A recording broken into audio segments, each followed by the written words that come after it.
Good morning, good morning. Welcome to 4x8 Paper Stuff. This is Beth. Welcome to my time to journal, an untrained person playing with lots of art supplies and having fun. Join me. Want to do a panorama? There's my big box of paper.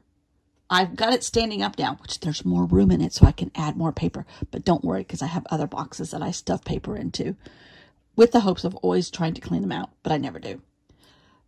This is the big window, but it's all closed. Well, it's all not closed. It's hot outside, humidity, so it's all full of smog is something. Condensation. Words. There's a box of stuff that needs to be cleaned up in a charger. A tiny little box of washi tape. There's more washi tape back there. And then there's a 4-drawer plastic acrylic thing that has washi tape in it. This new pencil box, I'm loving. It's 4 paintbrushes, I guess. But, well, that drawer's empty. But, yeah, I've got, like, markers.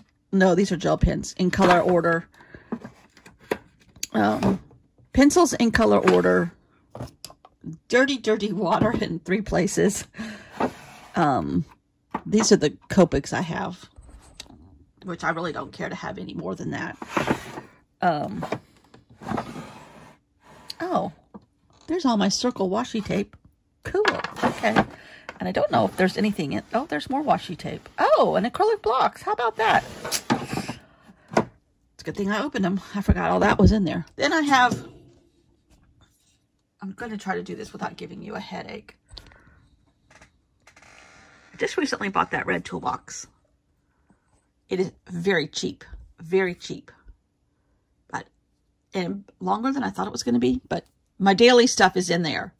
Not unlike the drawer behind me that has my daily stuff in it, and another container that has my daily stuff in it.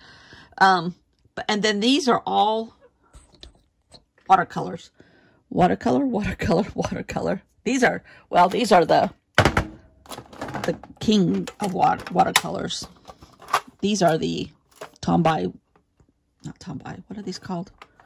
Anyhow, those Japanese watercolors that are the bomb. And I don't even like... Oh, here's another thing of watercolors. And that's not all of them, because I have Amy Tangerine watercolors. Anyhow. And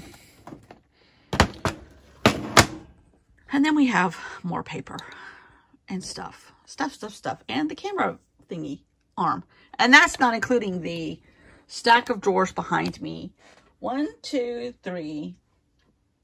4, 5, 6, 7, 8. You want to see it? 8, 9, 10, 11, 12, 13 Sterilite drawers, Tupperware drawers, whatever you call them. A cart with 1, 2, 3, 4, 5, 6, 12 drawers in it. And all my IKEA boxes. Some of you people haven't been here. I'm going to take this off long enough to see all this. This is what I sit behind. What's behind me when I sit. Those are the IKEA type drip boxes, which I love these. In hindsight, I might get more of these. But, you know, there's, how many did I say of these? 13. There's 12 of those in that thing. And then this side is more, oh, there's more paint palettes.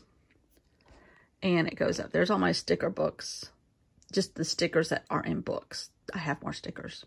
But it's kind of organized, believe it or not. There's like Robin McClendon's drawer. There's Dina Wakley's drawer. There's Dick Bantock's drawer. There's trash bags. Amy's drawer. And my tags keep falling off. They're not temporary. They just keep falling off. Karen Diaz, or however you say that, drawer. Acrylic blocks. By Bun's drawer. Stabilos are in here. Ink is in here. Stickers and wooden stamps are in here. My Crayola markers. Weird camera stuff is in there. Paint supplies, palettes are in there. Jelly plates are in here. It's a mishmash. Mishmash. Try not to get... Oh. And there's more drawers over there. I forgot about those. Okay, here is miscellaneous pens. Doesn't that narrow it down? Miscellaneous Boo, which means Halloween. Miscellaneous Christmas, which means Christmas. This is what I collect for those 2 holidays throughout the year, and then I add them to my big box that doesn't fit in any of this stuff. Oh, and a miscellaneous beach stuff that I collect throughout the year. Here's a bunch of art journals that I'm working on. Isn't that disgusting? Probably 60 journals in there and in here in a very neat and orderly fashion. So now that we have made fun of my organizational skills,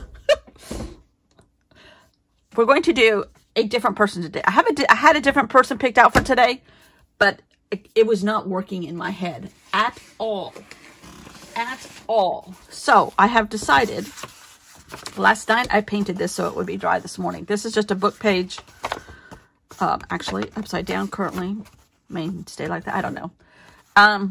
It's not wide enough. Now that I'm thinking about it, but that's okay. I put white over it, and then yesterday I came in with this thing. Taylor's Shape paint. These are not cheap. This little guy was $10. They don't come in a lot of colors, but oh man, the pigment.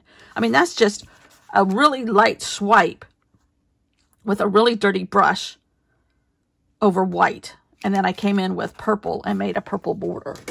I love those things. Okay, so what am I doing today? I changed my mind on who I was going to do. Elizabeth Timothy. I have talked about her before in a journal that I did about famous women from South Carolina. Oops, sorry. She was the first woman to be a newspaper publisher and to be a franchise holder in the United States. She owned the South Carolina Gazette, which was a newspaper in Charleston owned by Benjamin Franklin. His chain of newspapers he owned, and this was one of them. It was in business until from 1732 to 1775. She took it over from her husband, who died early in their marriage, but she had a couple kids. She made her son's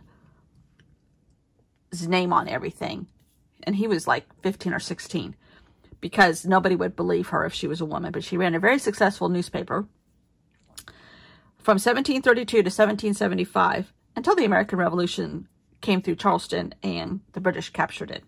So, very interesting lady. What if she had been to Yosemite? It can only go uphill from here. I had intended this video to be very short because we are having major internet service problems here in our area. I was complaining about it to our next door neighbor yesterday, and he's like, oh, it's all over the neighborhood app, which we do not have, but he does. And he reads religiously. He said, yeah, everybody's complaining about the speed. It took me 3.5 hours yesterday to upload a 11-minute video. Unbelievable. Anyhow, so that may not happen because we're now at 12:24. Okay. Well, I have a blank side to this spread, and at this point, I still don't know what I'm going to do, but I do know that there is a Yosemite Gazette, and I'm quite certain that Elizabeth Timothy was in charge and started it, especially if she had got to go to Yosemite.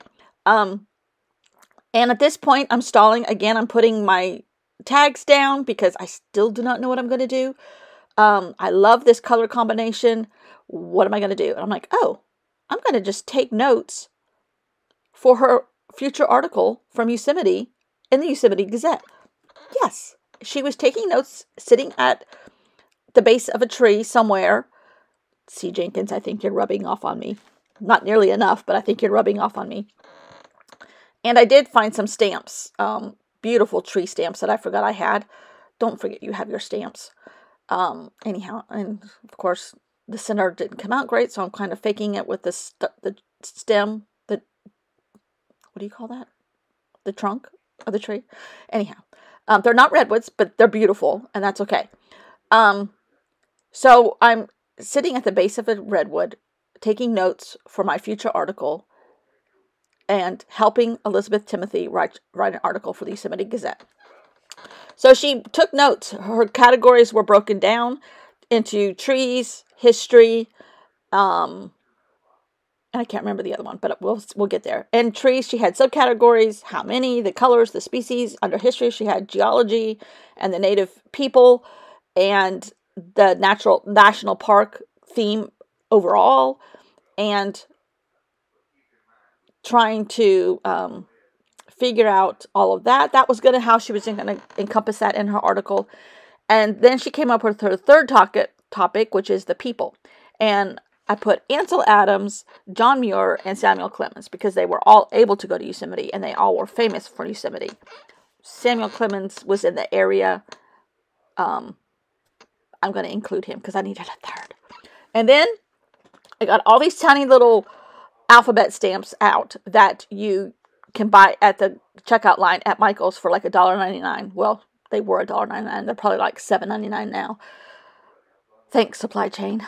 And I'm like, okay, why am I doing this? And I was going to just make a background of all the different letters as if they were printing block letters.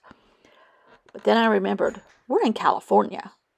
Surely an earthquake happened and shook all of our printing press apart and the letters went flying. I'm sure that's what happened. So I wrote on here, earthquake happened and broke the printing press. This is why you journal. And then I added my purple dots now that I found them again because it's the perfect colors. So love this, love this, love this.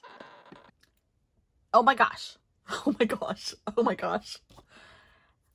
This is why you do this, because you start your day with a big smile on your face and you've got a little secret because you knew there was an earthquake in Yosemite one time and it broke the printing press for the Yosemite Gazette, right? Right. Make them wonder why you're smiling. It's the motto for the day. Thanks for watching. See you all tomorrow. Bye.